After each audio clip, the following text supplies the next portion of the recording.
Assalamualaikum warahmatullahi wabarakatuh. Di sini kami akan memaparkan hasil kerja kelompok kami, kelompok 7, chapter 5 dengan judul Intercompany Profit Transaction Inventories. Sebelum itu, saya berterima kasih kepada Bapak Vicky Fendi sebagai dosen pengampu mata kuliah Akuntansi Keuangan lanjutan 1. Sebelum membahas hasil diskusi kami, izinkan saya untuk memperkenalkan anggota kelompok saya.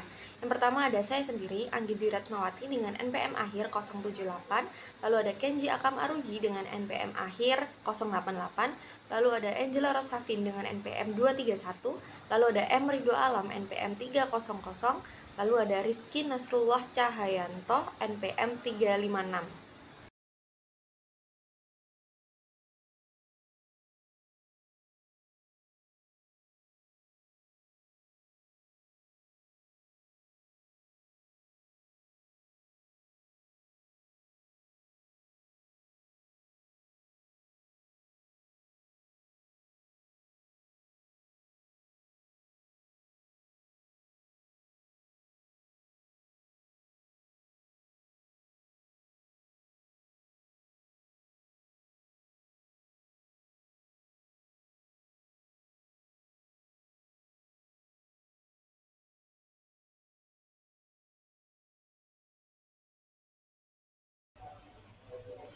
Baik, di sini sebagai contoh yaitu Pop Corporation mendirikan anak perusahaan bernama Son Corporation pada tahun 2016 untuk menjual barang dagangan dari Pop. Nah, semua pembelian yang dilakukan Son berasal dari Pop dengan harga 20% lebih tinggi dari biaya Pop. Nah, selama tahun 2016, Pop menjual barang dagangan yang biayanya itu sebesar 40.000 USD kepada Son seharga 48.000 USD. Kemudian Son menjual semua barang tersebut kepada pelanggannya seharga 60.000 USD.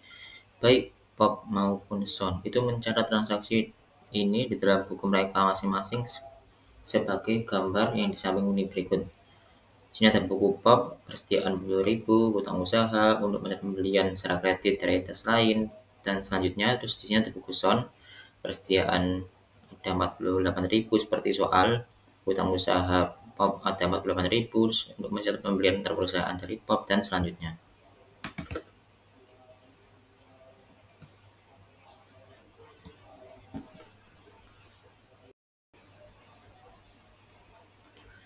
Baik, untuk selanjutnya di sini ada penghapusan laba yang belum direalisasi dalam persediaan akhir. Nah, dalam konsolidasi, entitas harus mengakui laba antar perusahaan hanya ketika barang dagangan dijual kembali kepada pihak luar. Selama barang tersebut belum dijual, laba atau rugi dari penjualan antar perusahaan itu dianggap belum direalisasi dan harus dihilangkan dalam laporan konsolidasi.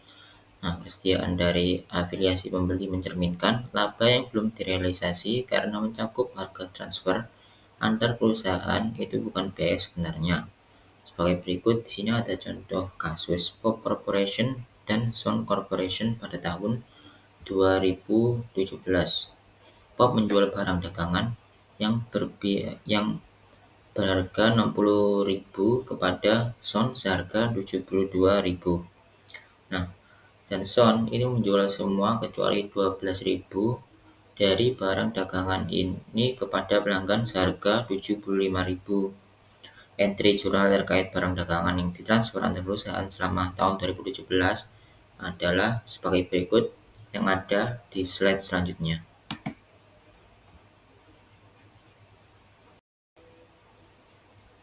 Baik, sini ada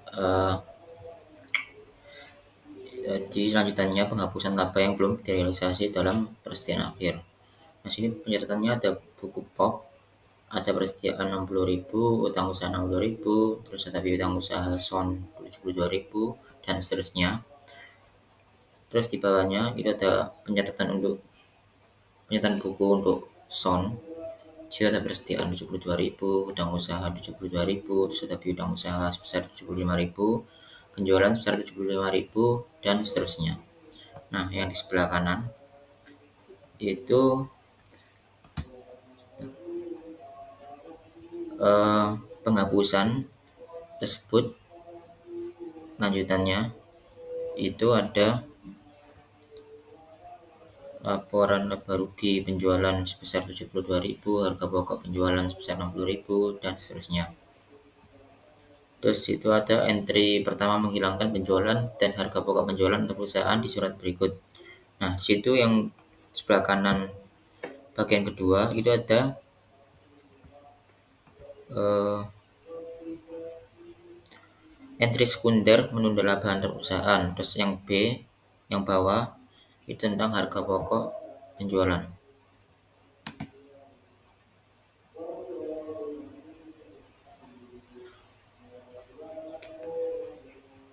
Nah, di sini saya akan menjelaskan konsep upstream dan downstream inventory transfer. Induk perusahaan menjual inventory ke anak perusahaan itu disebut dengan downstream. Lalu untuk anak perusahaan menjual persediaan barang dagang kepada induk perusahaan itu disebut dengan upstream.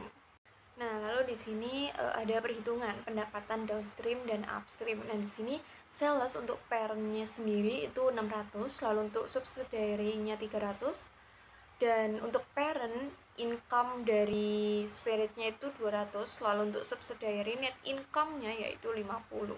Jika penjualan antar perusahaan itu downstream, maka akun penjualan dan biaya penjualan induk mencerminkan laba yang belum direalisasi sebesar 20.000 dan laba bersih anak perusahaan sebesar 50.000, sama dengan pendapatan yang direalisasi. Maka perhitungannya yaitu 50.000 net income of subsidiary kali dengan 20%, maka hasilnya 10.000. Lalu untuk upstream penjualan antar perusahaan, akun penjualan dan biaya penjualan anak perusahaan mencerminkan laba yang belum direalisasi sebesar 20.000 dan pendapatan yang direalisasikan anak perusahaan adalah 30.000. Maka perhitungannya 50.000 dari net income of subsidiary dikurangi dengan 20.000 unrealized profit dikali dengan 20%, maka hasilnya 6.000. Selanjutnya itu laporan laba rugi dari sisi parent. Laporan laba rugi tersebut menunjukkan laporan laba bersih konsolidasi yang komparatif untuk induk perusahaan dan anak perusahaan yang memiliki 80% berdasarkan dua asumsi, yaitu dari downstream dan upstream. Untuk downstream tersendiri itu menghitung unrealized profit-nya 50.000 dikali dengan 80% dikurangi 20.000, maka hasilnya 20. Lalu untuk upstream itu 50.000 dikurangi dengan 20.000 lalu baru dikali dengan 80%. Maka parent net income dari downstream tersendiri yaitu 220, lalu untuk upstream itu 224. Ini termasuk consolidated income effect of downstream and upstream sales. Nah, di sini controlling interest share of consolidated net income-nya untuk downstream sendiri yaitu 220, lalu untuk upstream tersendiri yaitu 224 dari perhitungan atau dari laporan yang sebelumnya. Oke, selanjutnya ada menangguhkan laba yang belum direalisasi dalam persediaan akhir. Yang mana ketika terjadi transaksi penjualan antar perusahaan atau intercompany transaction dalam suatu grup konsolidasi, laba yang dihasilkan dari penjualan tersebut belum dianggap sebagai laba yang nyata atau biasanya disebut unrealized profit, yang mana sampai barang tersebut dijual ke pihak luar grup. Jadi kalau misalnya parent dengan anak itu saling berjualan, maka labanya itu masih belum direalisasi sampai barang tersebut dijual di exclude atau di luar dari parent sama anak ini. Nah, dalam laporan keuangan konsolidasi, laba yang belum direalisasi atau unrealized profit harus ditangguhkan atau dihapus sementara waktu. Nah, mengapa laba belum direalisasi ini harus dihapus? Yang pertama, jika laba belum direalisasi tidak dihapus, yang pertama akan terjadinya overstate inventory atau persediaan akan dicatat lebih tinggi dari biaya yang sebenarnya. Lalu yang kedua ada overstate profit atau laba konsolidasi menjadi lebih besar dari yang seharusnya. Lalu yang ketiga ada misleading financial atau laporan keuangan ini tidak mencerminkan posisi yang sebenarnya terjadi. Lalu cara menangguhkan laba yang belum direalisasi. Yang pertama adalah menghapus penjualan dan harga pokok penjualan antar perusahaan untuk menghindari pengakuan ganda. Semua angka penjualan dan HPP dari transaksi antar perusahaan dihapus atau dieliminasi. Lalu yang kedua, menyesuaikan laba yang belum direalisasi di persediaan akhir. Atau jika persediaan akhir berasal dari transaksi antar perusahaan tadi, laba yang terkandung dalam persediaan tersebut harus dihapus. Lalu ada juga perbedaan dari penjualan, yaitu downstream dan upstream. Yang mana downstream ini adalah penjualan induk ke anak perusahaan, mana laba yang belum direalisasi sepenuhnya dihapus terhadap laba induk. Lalu ada upstream, yang mana anak ini menjual kepada induk perusahaan, yang mana laba ini yang belum direalisasi dibagi sesuai porsi kepemilikan induk dan kepentingan non-pengendali atau non-controlling interest.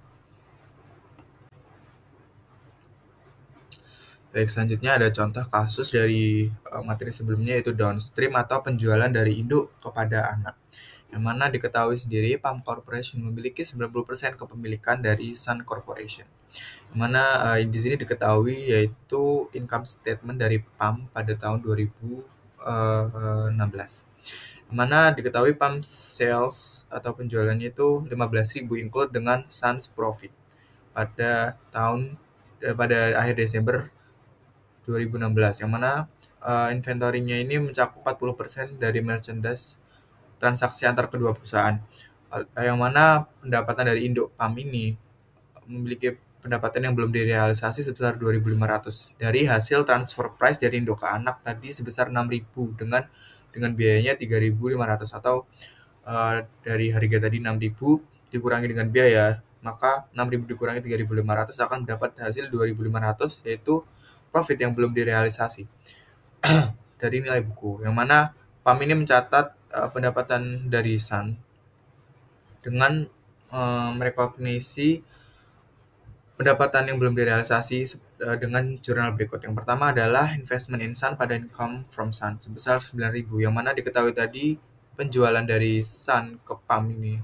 PAM ini memiliki penjualan sebesar $100 dengan kepemilikan 90%, maka 90% dari 100 yaitu 9.000.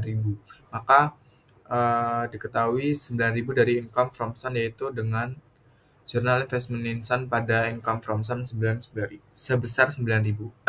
Lalu yang kedua ada mencatat Sun income, yang mana diketahui tadi transfer price atau harga transfernya itu sebesar 6.000, tapi biayanya atau mungkin HPP itu sebesar 3.500. Maka 6.000 dikurangi 3.500 itu sama dengan 2.500. Maka jurnalnya adalah income from Sun sebesar 2.500 pada investment in Sun sebesar 2.500. Selanjutnya akan masuk kepada kertas kerjanya atau penyesuaian dari PAM dan Sun ini. Selanjutnya ada worksheet atau work paper dari kedua perusahaan untuk mencari nilai konsolidasi dari kedua perusahaan dengan melakukan penyesuaian. Yang pertama tadi ada dari kita ketahui sendiri di income statement, yaitu PAM sebesar 100, lalu Sun ini sebesar 50 dikurangi 15. 15 ini tadi nilai penjualan antara kedua perusahaan. Maka akan didapatkan nilai konsolidasi statement sebesar 135 setelah penyesuaian.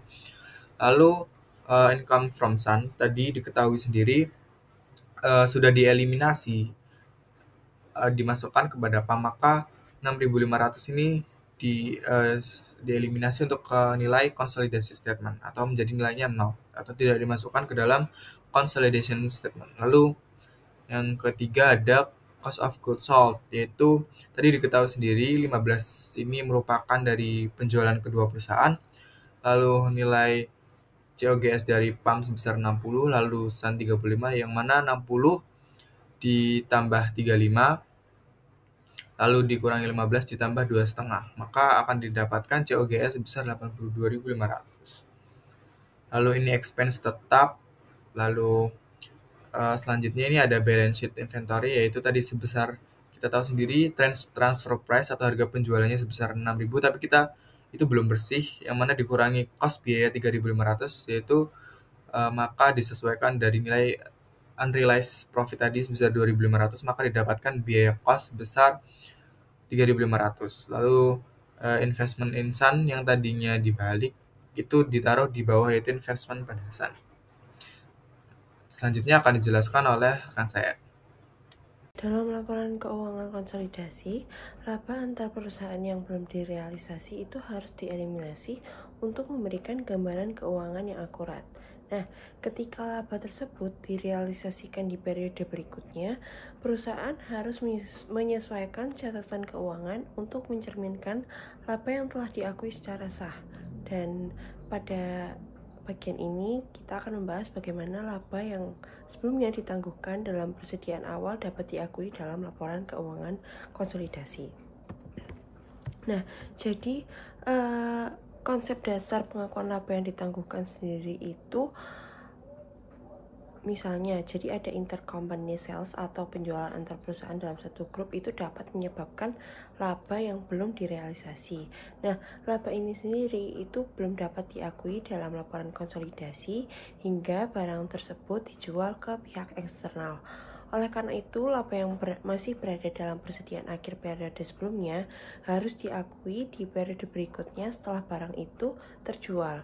Nah, ada langkah-langkah dalam pengakuan laba yang akan ditangguhkan ini.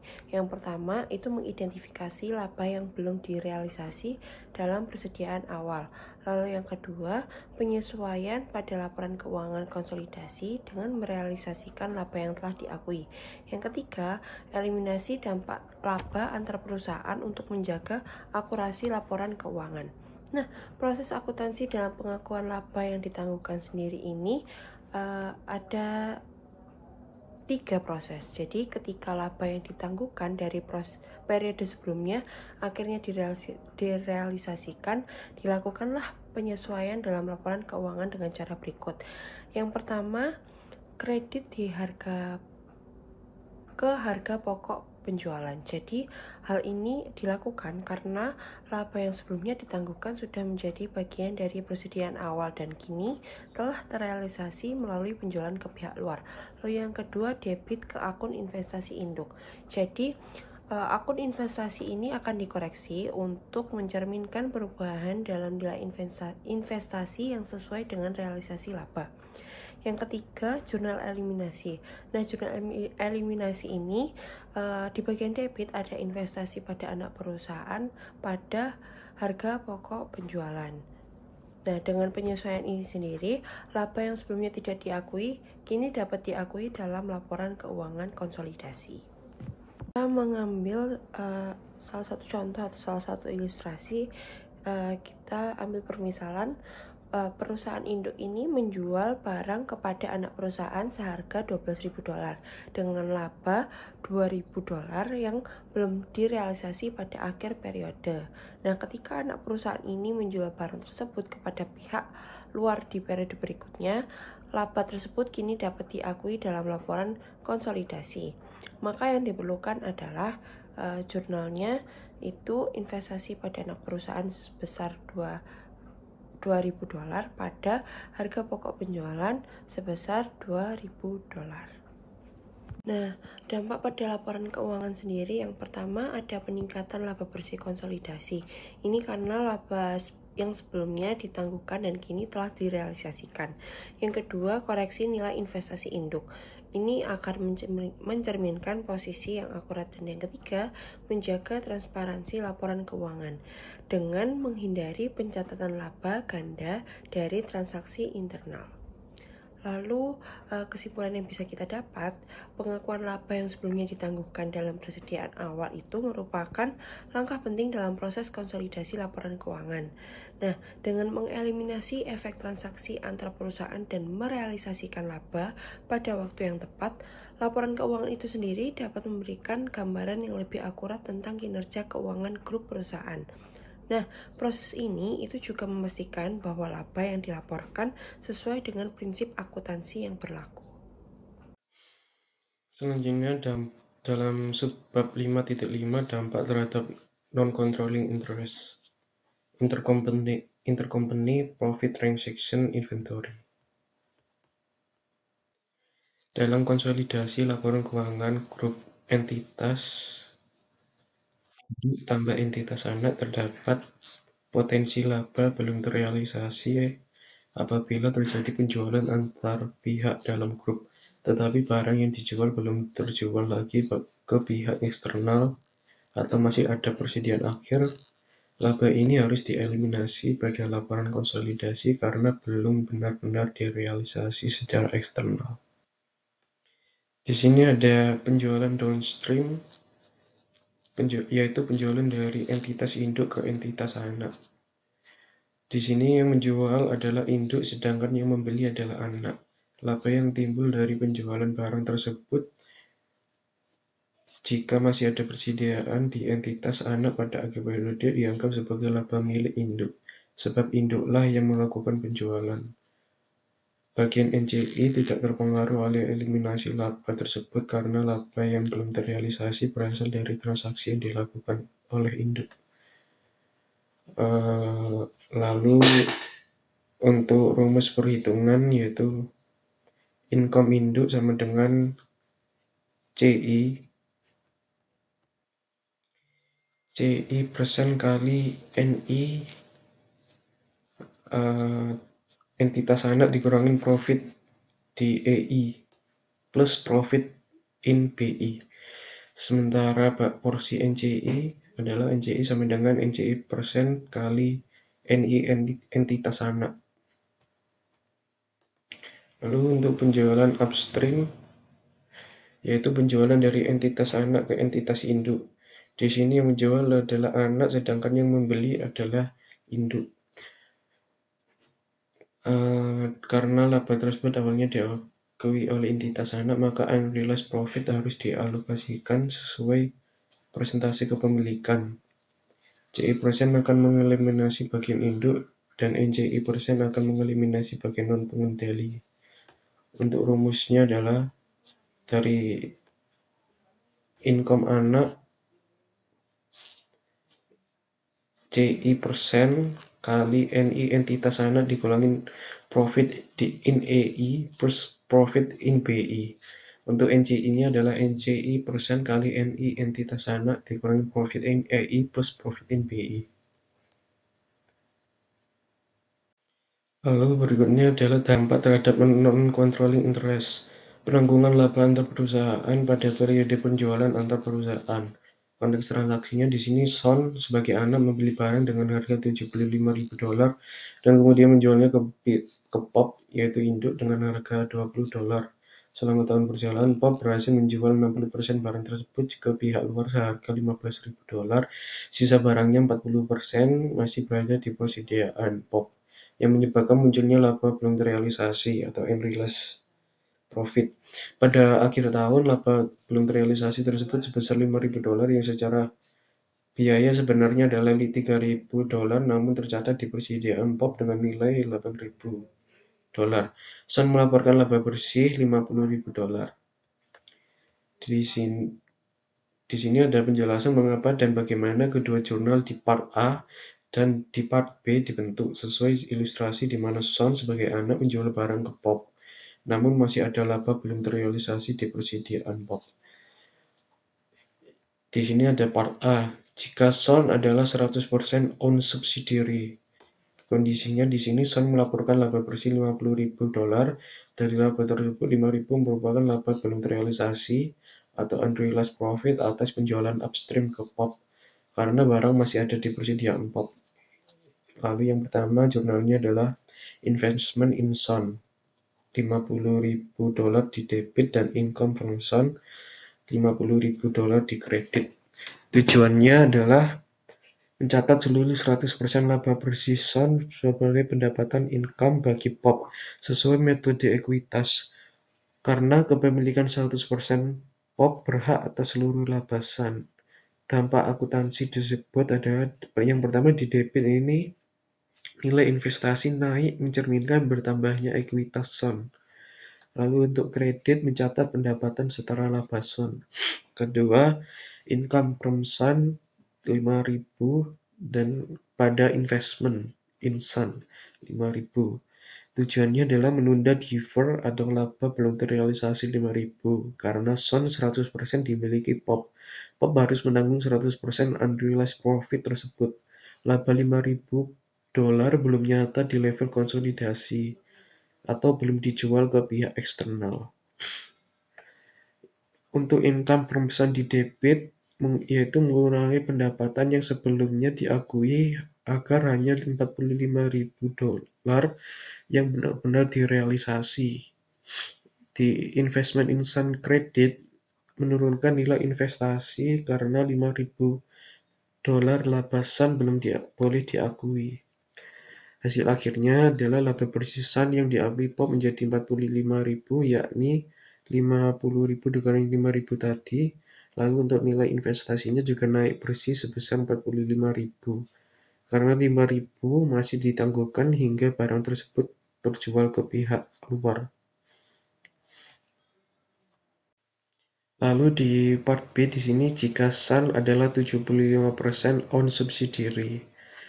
Kondisinya Sun tetap melaporkan laba bersih $50.000. $5.000 diantaranya adalah unrealized profit dari penjualan upstream karena POP hanya memiliki 75%, POP hanya menunda 75% dari unrealized profit sementara 25%-nya milik NCI. Jurnalnya adalah investment in Sun pada income from Sun $37.500. Tujuannya adalah mencatat 75% laba Sun itu dari 37 tadi itu dari $50.000 dikali 75% sebagai pendapatan bagi POP. Dengan kepemilikan 75%, POP hanya berhak atas 75% laba bersih Sun. Lalu investment in Sun pada income from Sun didebit, yaitu meningkatkan nilai investasi sesuai porsi kepemilikan. Lalu untuk di kreditnya itu mengakui pendapatan dari porsi anak. Lalu yang kedua, income from Sun pada investment in Sun 3.750. Tujuannya adalah menunda bagian POP atas unrealized profit 5.000 karena POP hanya memiliki 75%, maka POP menunda 75% kali 5.000 sama dengan 3.750.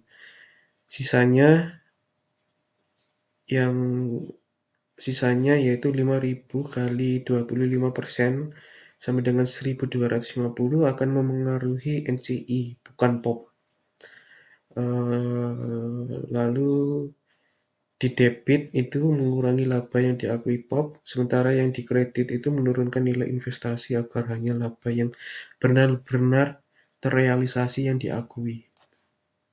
Hasil akhirnya, laba bersih Sun yang diakui POP sama dengan 33.750 dari 37.500 dikurangi 3.750. Untuk nilai investasi naik bersih sebesar 33.750. Sebaliknya, 25% dari unrealized profit akan dikoreksi di bagian NCI pada konsolidasi.